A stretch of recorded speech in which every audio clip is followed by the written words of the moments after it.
place d'abord l'amplification et dans une deuxième phase la simplification d'une fraction. On va partir, prenons cette fois-ci 3/4, subdivision égale, et en fait on va expliciter le raisonnement qu'on fait ici. Alors on va montrer que à chaque fois que je fais une subdivision régulière du 1/4, donc du Stammbruch, je ne sais pas le nombre allemand, français. Donc imaginons que je subdivise celui-là en 5 parties égales et que je répète cela à travers. Forcément, ce que j'avais ici comme 1/4, 2/4, 3/4 va se répéter ici sous la forme de, et alors il faudra trouver ici le premier représentant qui ce sera 1 sur, et ce 1 sur sera déterminé sur en fait la première subdivision en quart qui est encore une fois subdivisée en, cette fois-ci en cinquième, donc ce sera 1/20.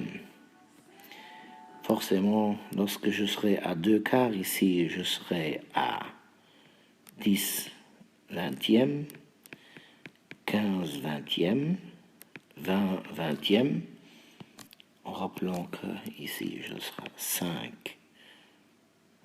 4/4, et au-delà, donc, maintenant pour trouver la fraction équivalente sous cette forme-là, j'ai constaté que j'avais la fraction initiale 3/4, où pour chaque subdivision, j'ai multiplié ensuite d'abord par 5, puisque pour l'unité, j'obtiens alors 20/20, donc 20 subdivisions régulières, et pour placer mon point qui correspond à 3 subdivisions régulières, je dois donc multiplier cette 3 fois 5, donc j'obtiens 15/20. De là à mettre en place la règle A sur B est égal à A fois C sur B fois C, avec les précautions d'usage sur les nombres A, B et C, évidemment. Ensuite, ce qui sera un peu plus coriace, c'est comment alors revenir de... Donc, on va montrer qu'avec 3/4, je vais obtenir cela, et toute autre fraction équivalente que je vais obtenir en multipliant par un nombre entier, le numérateur et le dénominateur. Alors, est-ce qu'on peut revenir? Est-ce qu'on peut mettre en place des choses plus simples, des écritures plus simples? Donc, si j'ai 12...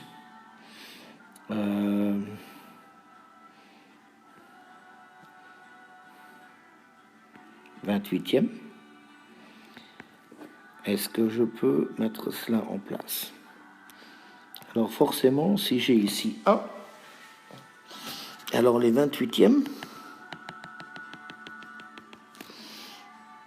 je ne les vois pas difficilement, ils seront quelque part ici, un peu en dessous de... Donc quelque part là, il y a les 12 28e. Alors est-ce que je ne peux pas les regrouper plus facilement? Ben si je constate que, par exemple, les 28e, je peux les regrouper en groupes de 4. Alors, les regrouper en groupes de 4, ça revient à prendre à chaque fois-ci 4 ici, et j'obtiens une subdivision régulière ici de 4. Donc, 4 fois 7. Et en faisant cette subdivision régulière, et peut-être il faudra faire un zoom in, alors un peu plus compliqué, on va constater que le 12 ici que j'avais là, je pourrai aussi le regrouper en groupe de 4, et il va se situer en... Bon, les représentations ne sont pas géniales. Alors, ici, au 3. Et alors... Oh, sorry.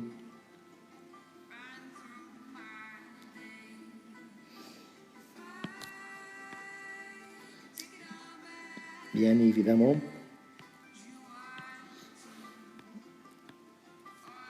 ici, il va se retrouver en 3/7. Donc, je pourrais dire que la fraction 12/28 est égale à 3/7. Ce qu'il faudra montrer à ce moment-là alors aux élèves, c'est qu'on aurait pu aussi prendre une autre subdivision, c'est-à-dire on aurait pu essayer de subdiviser cette règle-là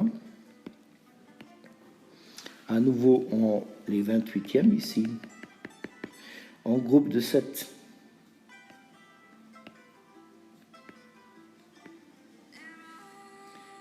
Ce qui est donc 7 fois 4.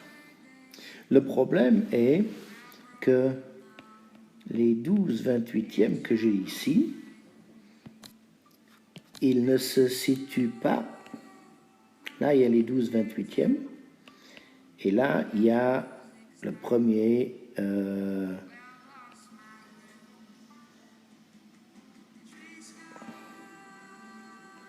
quart qui apparaît là, donc il ne coïncide pas, donc je ne peux pas écrire 12 est égal à 7 fois quelque chose, donc je ne peux pas trouver de fraction équivalente à 12/28. Donc, pour simplifier la fraction, il faut trouver ici un nombre qui soit à la fois diviseur de 28 et diviseur de 12.